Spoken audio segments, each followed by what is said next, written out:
தம்பி தங்கைகள் எல்லாருக்கும் மீண்டும் ஒரு வணக்கம். காலையில வீடியோ பார்த்துருப்பீங்கன்னு நினைக்கிறேன். நான் சொன்ன மாதிரி தயவு செய்து சொல்லிடுறேன். எடுத்த உடனே சூப்பர் கைடை பத்தி சொல்றான்னு நினைச்சுக்காதீங்க. ஏன்னா 10ஆம் தேதி தான் லாஸ்ட் டேட். பை பண்ணாதவங்க பை பண்ணிக்கோ. தரமான கைடானா கண்டிப்பா தரமான கைடு தான். ஏன் பிராண்டுக்கு நான் தான் பிராண்ட் அம்பாசிடர். ஓகேவா? ஒரு சில கதறல்கள் கதறது கீழே வந்து கதறல்களை பத்திலாம் இங்க பிரச்சனையே கிடையாது. ஓகேவா? நான் வந்து நேச்சுரலாவே பிசினஸ் மேன், அதை சொல்லிடுறேன் ஃபர்ஸ்ட் ஆஃப் ஆல் வந்து. ஓகேவா? நான் marketing person, share marketing person, teaching business தவிர்த்து எனக்கு ஒரு உலகமே இருக்கு. நீங்க எல்லாருமே பார்த்துட்டு இருக்கீங்க ட்ரெஸ்ஸிங் டியூஷன் டுட்டோரியல் சீக்கிரமா ஸ்கூலா மாறப்போம். இந்த சந்தோஷமான விஷயத்துல வீடியோல முதல்ல உங்ககிட்ட தான் நான் சொல்றேன். ஓகேவா? நாங்க அதுக்கான ப்ராசஸ் ஸ்டார்ட் பண்ணிட்டோம். ஐ திங்க் இந்த உலகத்துக்கே தெரிவிக்க கூட அந்த நாள் சீக்கிரமா வரப்போகுது. எனக்கு வயசு 26 வயசு. இந்த 26 வயசுல நான் இந்த இடத்துக்கு கடந்து போகிறதுக்கு முக்கியமான காரணம் என்னுடைய படிப்பு தான். அந்த படிப்புடைய தொடக்கமான 10th நீங்க இருக்கீங்க. தயவு செய்து நல்லா படிங்க. உங்க எல்லார்கிட்டையும் சொன்ன மாதிரி அந்த காட்சியை கண்டு கவிஞர கவிதை எழுதுங்க. அதான் பார்க்க போறோம். 40வது ஒண்ணு. ஓகேவா? இதுதான் அந்த காமனானதுமா. சின்ன சின்ன ஓவியம், சிங்காரமான ஓவியம், வண்ண வண்ண ஓவியம், வளமான ஓவியம், சொல்ல சொல் காவியம், சொற்குவியலான ஓவியம், சிந்தனைக்கு ஓவியம், சிறப்பான ஓவியம், வறுமை ஏழ்மை துன்பம் தவிர்க்க போதிக்கும் ஓவியம், அதுவே இந்த ஓவியம். இதுதான் நம்ம கொடுக்கக்கூடிய அந்த காமனான காட்சியை கண்டு. இதுக்கும் நிறைய பேர் சந்தேகம் வந்துடும். இதுக்கு 5 மார்க் போட்டுருவாங்களா அப்படின்னு சந்தேகப்படுவேன். சந்தேகம்லாம் தேவையே இல்லை தம்பி. சந்தேகம் வாழ்க்கையே கிடையாது. என்ன கேட்டா, நான் நடத்தக்கூடிய 10வது பேட்ச் 10th எங்க பசங்களுக்கும் உங்களுக்கும் நான் 10வது பேட்ச் டீச்சரா இருக்கேன்னு நினைக்கிறேன். உங்களுக்கு ஒரு 9-10 பேட்ச் முடிச்சிட்டேன். நான் எல்லாருக்குமே இதெல்லாம் கொடுத்துருக்கேன். என்கிட்ட படிச்சு சென்டர் எடுத்தவங்க இருக்கான், 99 98 எடுத்தவங்க எக்கச்சக்கமான பேர் இருக்காங்க. ஓகேவா? அவங்க எல்லாருமே இதுதான் எழுதுனாங்க. இந்த வருஷம் எங்களோட தமிழ் பிள்ளைங்களும் இதான் எழுத போறாங்க. ஓகேவா? பயப்படாத, நல்லா நோட் பண்ணிக்கோ. சின்ன சின்ன ஓவியம், சிங்காரமான ஓவியம், வண்ண வண்ண ஓவியம், வளமான ஓவியம், சொல்ல சொல் காவியம், சொற்குவியலான ஓவியம், சிந்தனைக்கு ஓவியம், சிறப்பான ஓவியம், வறுமை ஏழ்மை துன்பம் தவிர்க்க போதிக்கும் ஓவியம், அதுவே இந்த ஓவியம். ஓகேவா? உன்னை தள்ளி நில்லுங்க சார், ஸ்கிரீன்ஷாட் எடுக்கணும். அதனாலதான் தள்ளி நிக்கிறேன். ஸ்கிரீன்ஷாட் எடுக்க என்ன பண்ணிக்கோ, ஸ்கிரீன்ஷாட் எடுத்துக்கொள்ளுங்கள். சரியா? இதை அழிச்சிருட்டா, நீங்க எல்லாரும் ஸ்கிரீன்ஷாட் எடுத்துக்கிட்டீங்களா? நான் இதை அழிச்சிட்டேன்னா உங்களுக்கு சொன்னேன்ல, அந்த எழுத்து பிழைகள் இல்லாமல் வருவதற்கு என்ன, இதெல்லாம் லைவ்ல தான் பண்ணணும்னு இருந்தேன். லைவ்ல என்னால முடியல, எனக்கு ஒரு மாதிரி ஆயிடுச்சு. காலையில சாப்பிடாம இருந்து, அதனால எனக்கு ஒரு மாதிரி ஆயிடுச்சு. லைவ்ல அதனால பண்ண முடியல. சாரி. நிறைய பேர் நம்பி வந்தேன். கிட்டத்தட்ட 400 பேர் லைவ்ல வந்து ஜாயின் பண்ணீங்க. என்னால 1 ஹவருக்கு மேல லைவ்ல இருக்க முடியல. அதனால சரி, இந்த வீடியோ உங்களுக்காக மேக் பண்ணி போடுறேன். ஃபுல்லா பாருங்க. இது முடிஞ்சிச்சுன்னா எழுத்து பிள்ளை எல்லாருக்கும் காமனான பிரச்சனை தானே, ஸ்பெல்லிங் மிஸ்டேக். நான் எவ்வளவு வேணாலும் படிச்சிடறேன். என்னுடைய மார்க்கை நாசமாக்குறதே எழுத்து பிழைகள் தான். அந்த எழுத்து பிழைகள் இல்லாம நம்ம எழுதுறதுக்கு என்ன வழி இருக்கு அப்படின்றது ரொம்ப ரொம்ப முக்கியமான விஷயம், ரொம்ப ரொம்ப இம்பார்ட்டன்டான விஷயம். அதனால தயவு செய்து அந்த எழுத்து பிழைகள் நம்ம எவ்வளவு வேணாலும் படிச்சிடலாம். 8 மார்க் படிச்சிடலாம், 5 மார்க் படிச்சிடலாம், 3 மார்க் படிச்சிடலாம், 2 மார்க்ஸ் படிச்சுக்கலாம்.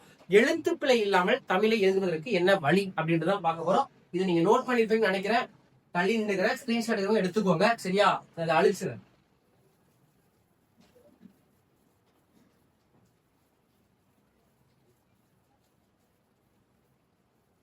நம்ம கிட்ட 5 சப்ஜெக்ட்டுக்குமே சூப்பர் கைட் அவைலபிளா இருக்கு.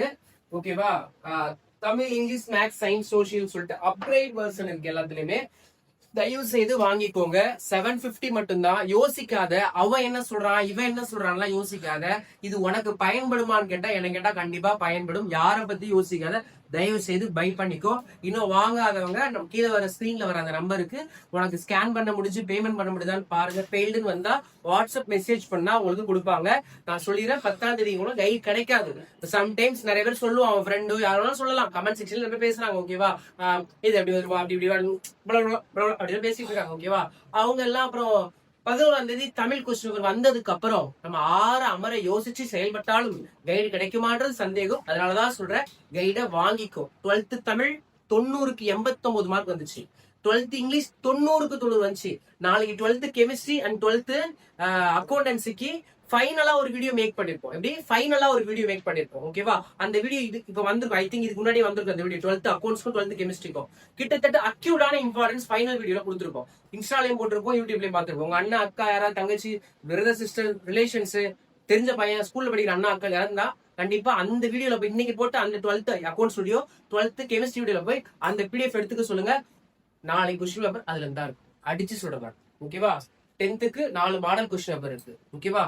4 மாடல் கொஸ்டின் பேப்பர் யாருக்கெல்லாம் வேணும், யாருக்கெல்லாம் அந்த 4 மாடல் கொஸ்டின் பேப்பர் வேணும்ன்றங்க, 4 மாடல் கொஸ்டின் பேப்பர் எங்களுக்கு வேணும் சார் அப்படின்றவங்க இந்த வீடியோக்குள்ள கமெண்ட் பண்ணுங்க.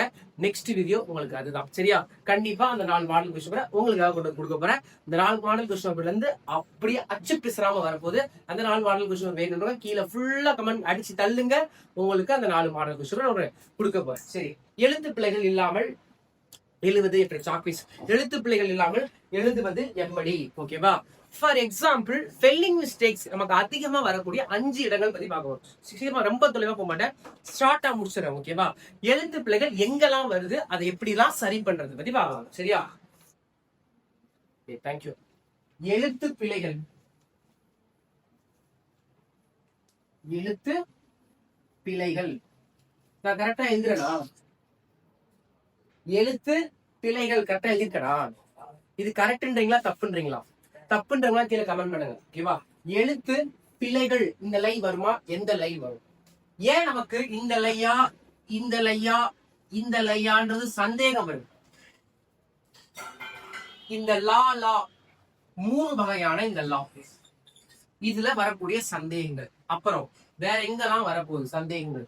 முதல் சந்தேகம், இந்த எழுத்து பிழைகளை 5 வகையா பார்க்க போறோம். எதுல பார்க்க போறோம்? 5ஆ பார்க்க போறோம். முதல் ஒன், 10th எல்லாரும் டைஸ் உட்காந்து கவனிச்சுக்கோ.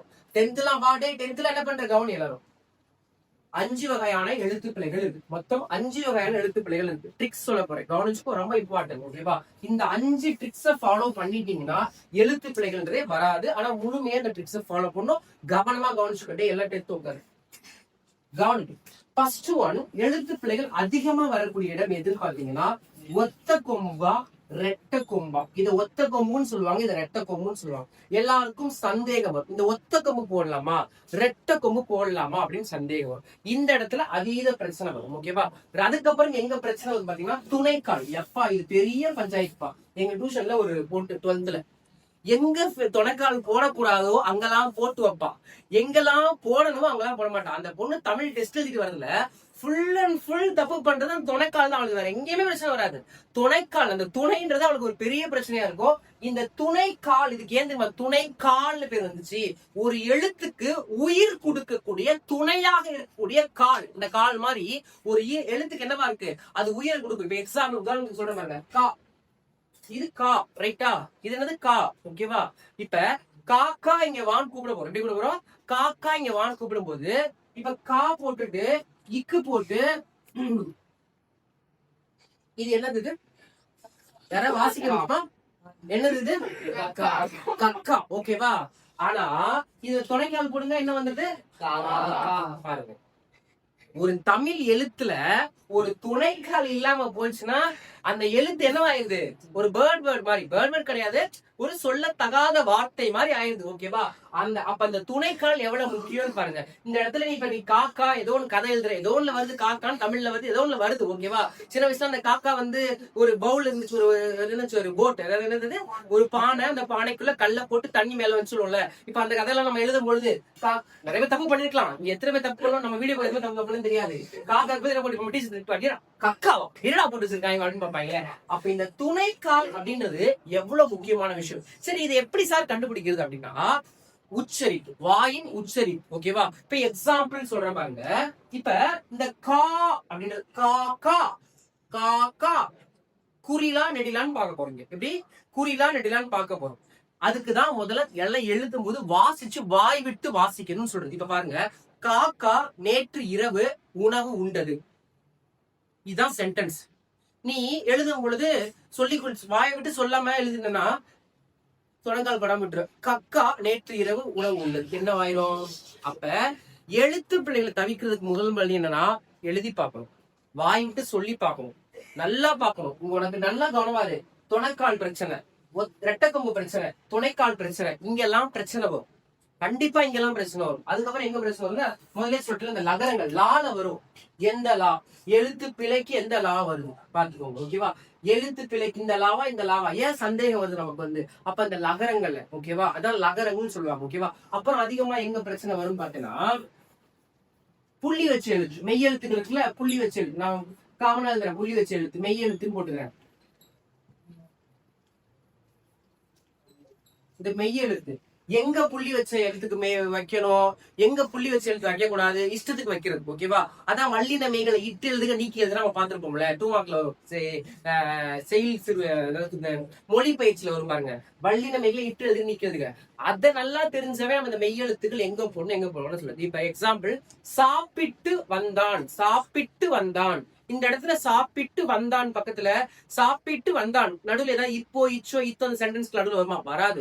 ஒரு சில சாப்பிட்டு வந்தான், சாப்பிட்டு வந்தான் இத்த போட்டுருவோம். நீங்க வாய் விட்டு சொல்லணுமா? தமிழ் படிக்கிறீங்களா? வாய் விட்டு படியுங்கள். ஓகேவா? எழுதி பாருங்க, ஒரு சென்டென்ஸ் எழுதி பாருங்க. அகர முதல எழுத்தெல்லாம் ஆதி பகவன் முதற்றே உலகம். வாய் விட்டு சொல்லி நீங்க வேணா பாருங்க, நீங்க படிக்கிற நெடுவினாக்களோ 5 மார்க் கொஸ்டின் எல்லாத்தையும் வாய் விட்டு சொல்லி எழுதி பாருங்க. இந்த ஒத்தகொம்பு எப்படி வரும், நெட்டகொம்பு எப்படி வரும், தொடக்கால் எப்படி வருது புரிஞ்சிடும். ஒரு உயிர் எழுத்து எப்படி உருவாகுது, இந்த காண்ற எழுத்து எப்படி உருவாகுதுன்னு பாருங்களேன். இந்த காண்ற எழுத்து மெய்யெழுத்தான இக்கு கூட்டல் ஆ தான் என்னவாகுது, காவா மாறுது. இதே இந்த காண்ற எழுத்து பாத்தீங்கன்னா இக்கு கூட்டல் ஆதான் என்னவா மாறுது, காவா மாறுது. இந்த விஷயம் தெரியும். இது என்னது, இது என்னது, குறில் நெடிலா, இது நெடில், இது என்னது குறில். அப்ப அந்த குறில் நெடில் நம்ம எதை வச்சு கண்டுபிடிக்கிறோம், உச்சரிப்பு தானே.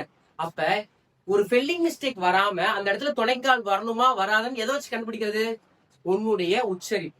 புரியுதா? இது ட்ரிக்ஸ். நல்லா உச்சரிக்கணும், நல்லா உச்சரிக்கணும். வவ்வல்ஸ்க்கு சொல்லுவாங்க தெரியுமா நிறைய பேர், வவ்வல்ஸ் என்னது இங்கிலீஷ்ல AEIOU. அது எப்படி கண்டுபிடிக்கணும், கிளாப் பண்ணலாம் சொல்லி தருவாங்க, பாத்துருக்கலாம் நிறைய பேர். ஓகேவா? நான் உண்மையாவே சொல்றேன், இந்த விஷயங்களை கரெக்டா ஃபாலோ பண்ணுங்க. உச்சரிச்சு பாருங்க, உச்சரிச்சு பார்த்தா தெரியும். காக்காவா, காக்காவா, கக்காவா, காக்கா, காக்கா. அப்ப காக்கா, கா பக்கத்துல துணைக்கால் வருது. கக்கா சவுண்ட் உள்ள போயிருது, குறில் ஆயிடுது. அப்ப என்ன ஆயிடுது, துணைக்கால் வராது. அப்ப இது கரெக்டானது, துணைக்கால் வரும். அப்ப துணைக்கால் எங்க போடணும் எங்க போடக்கூடாதுன்றதுக்கு இந்த குறில் நெடில் இந்த ஓசை விஷயம் இருக்கணும். அதுக்கு உச்சரிச்சு நீங்க சொல்லி பார்க்கணும். எழுதும் போது சொல்லிக்கிட்டே எழுதுன்னு அதுக்கு தான் சொல்றது. இங்க ஒரு கூட்டம் இருக்கு பாருங்க, 10th கூட்டம், சொல்லிக்கிட்டே சொல்லுவேன், எழுதும் போது சொல்லிக்கிட்டே எழுதுனா திருந்த மாட்டானுங்க.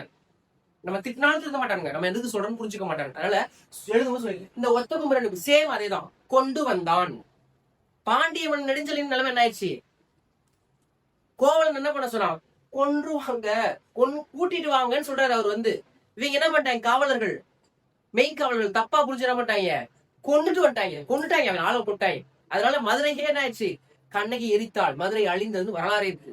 ஒரு எழுத்து பிள்ளை ஒரு மாநகரையே அழிச்சிருக்கு. கவனத்தோட இருக்கணும். எழுத்துக்கள் எழுதும்போது ஒத்தக்கொம்பு எங்க வரும், ரெட்டக்கொம்பு எங்க வரும், துணைக்கால் எங்க வரும், லகரங்கள் எங்க வரும், லா லகரங்கள் எங்க வரும். ஓகேவா? மெய்யெழுத்து எங்க போடணும், மெய்யெழுத்துக்கள் 18 எழுத்து எங்கெல்லாம் போட வேண்டியதா, அதுக்கு உச்சரிப்பு வேணும். எழுதி பார்க்கும்போது சொல்லிக்கிட்டே எழுதி பார்க்கணும். அப்புறம் இந்த ராக்கான வித்தியாசம், இந்த சின்ன ரா எங்க வரும், இந்த பெரிய ரா எங்க வரும், புறாக்கு எந்த ரா வரும், புறா பறக்குதுல புறா, இந்த ரா வருமா இந்த ரா வருமா, இந்த ரா தான் வரும். இந்த ரா வித்தியாசம் தெரிஞ்சிருக்கும். ஓகேவா? அதுக்கப்புறம் நா வித்தியாசம், இந்த நாக்கான வித்தியாசம், 3 சுழி நாக்கான வித்தியாசம், இதுக்கான வித்தியாசம். நத்தை ஸ்டார்டிங் வரும்போது இதெல்லாம் போடணும், நத்தைக்கு நான் போட்டு நத்தை. நம்மளால என்ன பண்ணுவாங்க, நாத்தை நாத்தை நாத்தை போட்டு வைப்பான். புரியுதா? வித்தியாசம் தெரியும். உச்சரிப்பு தான் காரணம். 1ஆம் கிளாஸ்ல இருந்து 5ஆம் கிளாஸ் வரைக்கும் ஒழுங்கா தமிழ்ல படிச்சா இந்த பிரச்சனையே வராது. அங்க ஒழுங்கா தமிழ் படிக்கிற பிள்ளைங்கதான். இந்த நால கவனம், இந்த ரால கவனம், இந்த ஒத்த கொம்புல கவனம், இந்த ரெட்ட கொம்புல கவனம், இந்த துணைக்கால கவனம், இந்த மெய்யெழுத்துல கவனம். வேற எங்கெல்லாம் ஃபீலிங் மிஸ்டேக் வரும், வேற எங்கேயாவது வருமா? இதுதான் அதிக இடத்துல வரும் மெய்யெழுத்து. வேற எங்க வரும் ஃபீலிங் மிஸ்டேக்? இந்த ஆல வரதாவும் உச்சரிப்பு தான். அது முக்கியமானது என்ன, உச்சரிப்பு சரியா இருந்தா எழுத முடியும். அப்ப தமிழ் படிக்கும் பொழுதும் எழுதி பார்க்கணும், உச்சரித்து சொல்லணும். கொண்டு வந்தான்,